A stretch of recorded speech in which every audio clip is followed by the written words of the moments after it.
Hey guys, in this video, I will show you how to disable suggestions for posts you might like on TikTok. All right, so let's begin.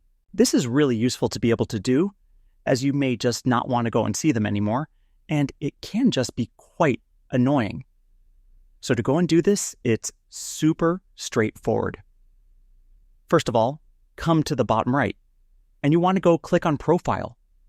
Go to the top right and click on the three lines like so. Go to the bottom here, and you can click on Settings and Privacy. In here, you then need to go into the Content and Display section and click on Notifications at the top.